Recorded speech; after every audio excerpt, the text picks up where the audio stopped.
Welcome, स्वागत है आप सभी का हमारे YouTube channel school and scholar में। तो आज से हम स्टार्ट कर रहे हैं क्लास 10th की साइंस। अब यहाँ पे हम पहले चैप्टर को स्टार्ट कर रहे हैं आज। तो आपका पहला चैप्टर क्या है? पहला चैप्टर है रासायनिक अभिक्रियाएं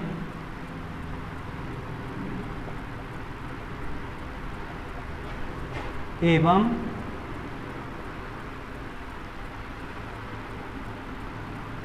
समीकरण। ये आपका पहला चैप्टर है। अब इसमें दो शब्द हैं, रासायनिक अभिक्रिया एवं समीकरण। सबसे पहले हम इन दोनों को समझेंगे। तो इन रासायनिक अभिक्रिया को पहले समझ लेते हैं कि रासायनिक अभिक्रिया क्या है। तो देखिए, हम बात कर रहे हैं रासायनिक अभिक्रिया की। रासायनिक अभिक्रिया,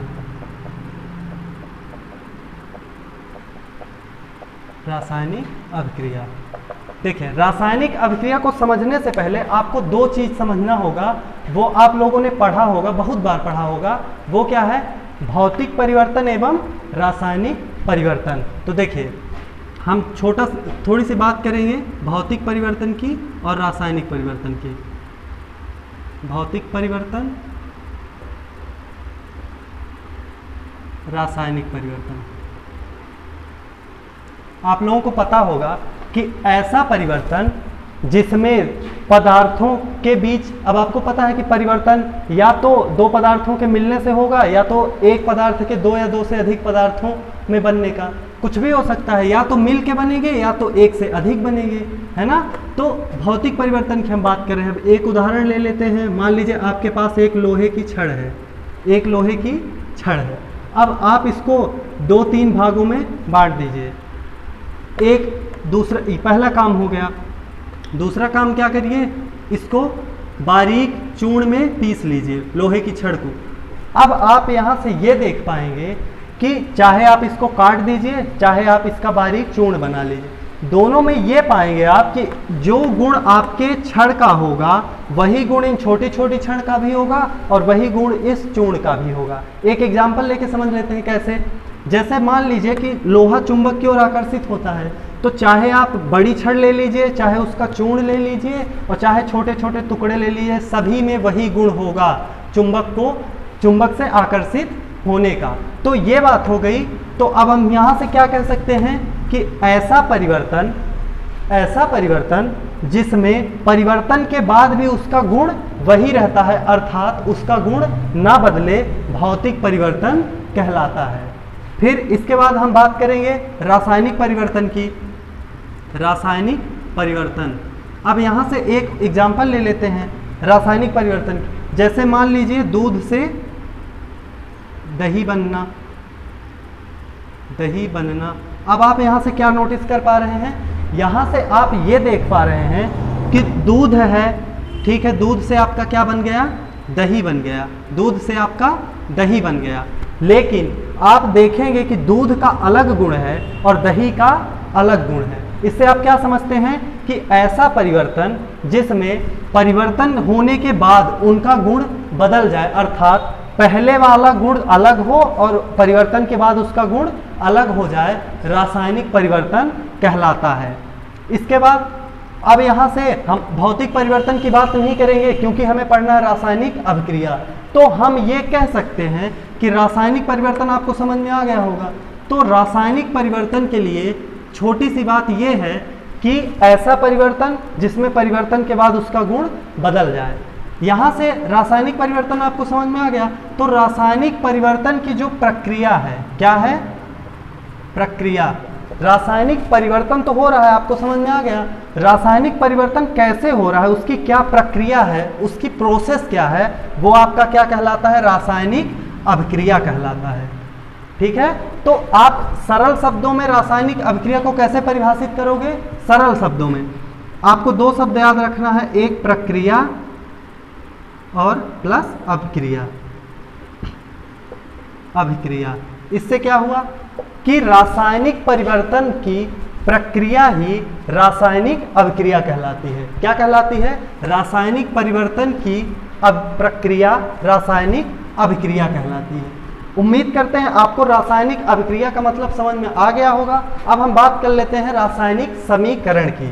तो रासायनिक समीकरण की जब हम बात करेंगे, रासायनिक समीकरण, रासायनिक समीकरण, रासायनिक समीकरण क्या है? जो रासायनिक अभिक्रिया हुई आपकी, रासायनिक अभिक्रिया आपकी जो हुई, उसे संकेत या प्रतीकों के रूप में व्यक्त करना, लिखना ही रासायनिक समीकरण कहलाता है। रासायनिक परिवर्तन हो गया, रासायनिक अभिक्रिया हो गई। अब अभिक्रिया को आप संकेत के रूप में लिख दो, वही आपका समीकरण हो जाएगा। तो हम कैसे कह सकते हैं? रासायनिक अभिक्रिया को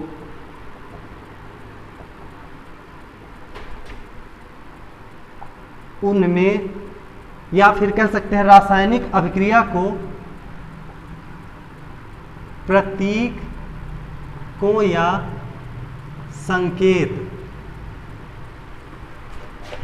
संकेत के रूप में व्यक्त करना रासायनिक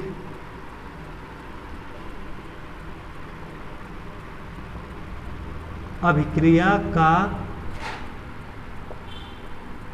समीकरण कहलाता है।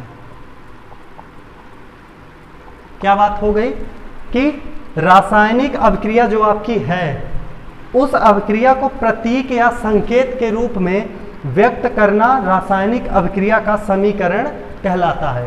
यह बात हो गई। अब एक ठो हम छोटा सा एग्जाम्पल ले लेते हैं। तो एग्जाम्पल कैसे ले लेते हैं? मान लीजिए आपके पास क्या है, एक हम ले लेते हैं कि आपका ये हो गया मैग्नीज है, और आपका क्या है? ऑक्सीजन। मैग्नीज या मैग्नीशियम ले लीजिए, मैग्नीशियम। मैग्नीशियम को हम किससे? ऑक्सीजन से, ऑक्सीजन के साथ क्रिया कराते हैं। तो आपका क्या हो जाएगा? Oxygen, oxygen, oxygen. तो आपका जो है तो क्या बनेगा? आपका बन जाएगा मैग्नीशियम ऑक्साइड, मैग्नीशियम ऑक्साइड।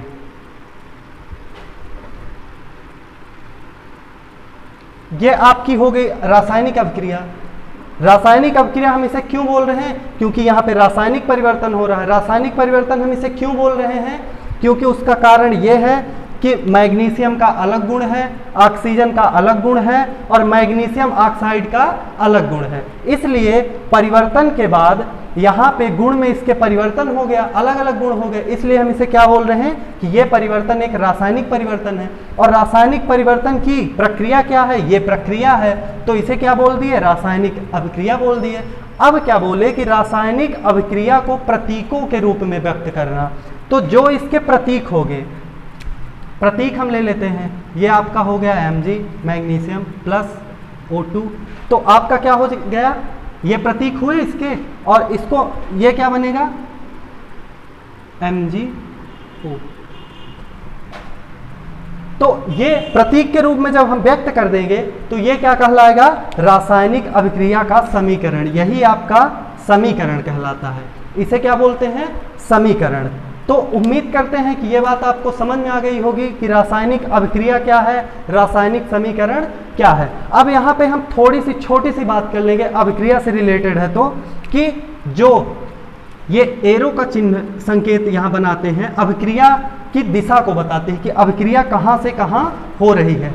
जिस ओर ये एरो का निशान होता है उसे ये बोला जाता है कि अभिक्रिया यहाँ से यहाँ हो रही। अर्थात इस एरो के इस पार वाले, इस ओर वाले जो भी होते हैं उसे अभिकारक बोलते हैं, और इसे उत्पाद बोलते हैं। ये आपका उत्पाद कहलाएगा और ये आपका अभिकारक कहलाएगा। अभिकारक। तो ये हो गई बात रासायनिक अभिक्रिया एवं समीकरण की। तो उम्मीद करते हैं कि ये बात आपको समझ में आ गई है। अगर वीडियो अच्छा लगा हो तो प्लीज़ वीडियो को लाइक कर देना, और अगर चैनल पे पहली बार आए हो तो चैनल को सब्सक्राइब कर लेना, ताकि ये अगर आप साइंस पढ़ना चाहते हैं तो साइंस से रिलेटेड क्लास 10th की वीडियो आपको मिलते रहेंगे। तो मिलते हैं अगले वीडियो में अगले टॉपिक के साथ। वीडियो पूरा देखने के लिए धन्यवाद।